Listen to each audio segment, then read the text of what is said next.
have a series over on Yield TikTok that's all about name art. The way it basically works is that people would pop into my comment section over there and go, "Hey, can you draw my name as an art piece?" And I would go, "Absolutely. Here you are, Lily. Here you are, Chloe. Here you are." I don't remember what other names I did, but here you are, here you are, here you are, here you are. And I had a lot of fun doing it. But the thing about it is that TikTok might not be here soon. Very soon. And if that happens, I don't really want to stop doing the name art series. So I thought I would do some over here, see if it took, see if anyone liked it over here too, and go from there. So here's some of the name art pieces that I did recently. First up, let's start with the name Hailey.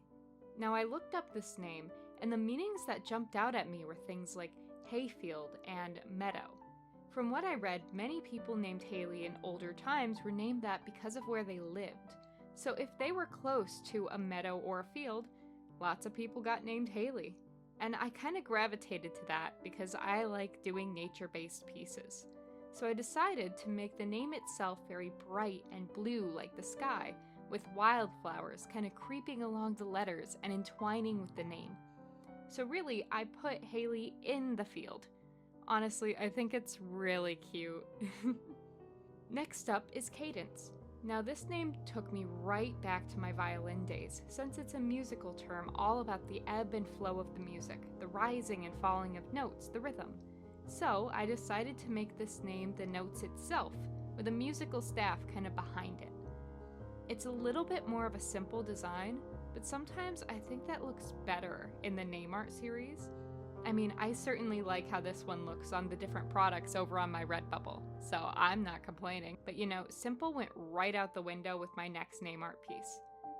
So this request was for the name Inara, and when I looked up the meaning of the name, it was fascinating because Inara was a name meaning heaven sent and ray of light, but it's also the name of a Hittite. One moment. Hittite. There we go. Now, this is also the name of a Hittite goddess similar to Artemis.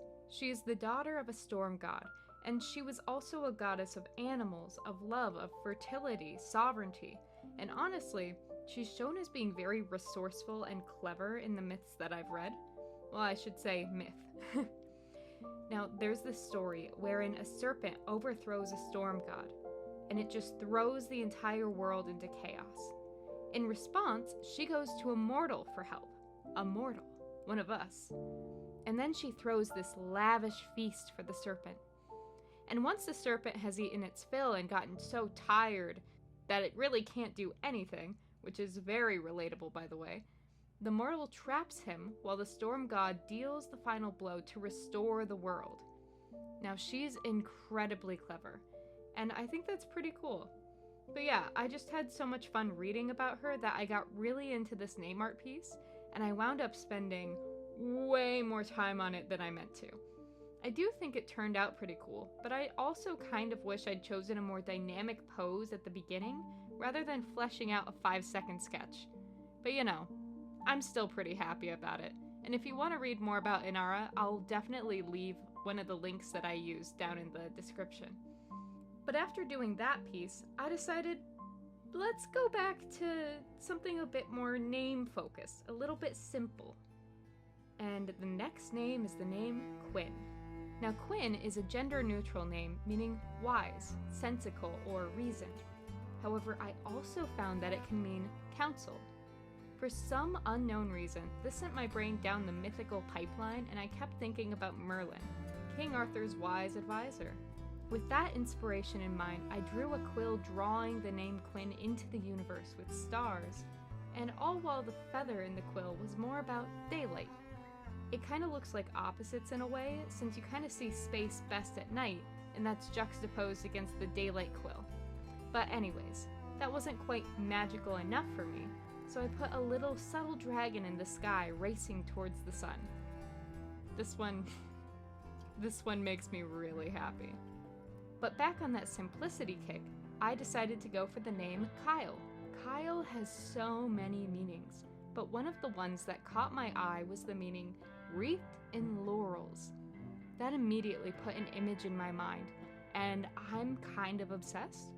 See, at first, I wanted to crown the K in his name, but then I decided I wanted to wrap the name, more or less have the name sit in the laurels like a throne. And I think this might be one of my most successful name art pieces, because it's simple, it's readable, and the name is really the most important part of this design. Honestly, I like it on every product I've slapped it on, and that is a 10 out of 10 for me. But last but not least is Rose. Now, Rose is one of those classic beautiful names that I just enjoy. And when I was coming up with this design for it, I was watching an old Barbie movie from my childhood. And I don't know if that put me in a mood or what, but I wound up drawing this inspired by Thumbelina. You've got this small girl the size of a thumb standing in a rose and holding up her own name. And I just love it. I really decided to lean into the feminine and go with the pinks and reds. I even made the Thumbelina looking character something of a ballerina, and I have zero regrets about that. I mean, the strength, control, and precision required to be a ballerina is just out of this world. So I'm really happy to have this piece, for me at least, show both beauty and power. But that was the last of it. So let's jump to that outro. But yeah, those are the name art pieces for this week. I had a lot of fun making them, and if you had as much fun as I did, maybe consider dropping your name below, or a name you'd like to see me draw. I certainly don't want this series to die out, so it'd be lovely to continue it here on the YouTube. Goodness. We're trying today. Sometimes it is what it is. But I'll see you guys later, and I hope you guys have a lovely day.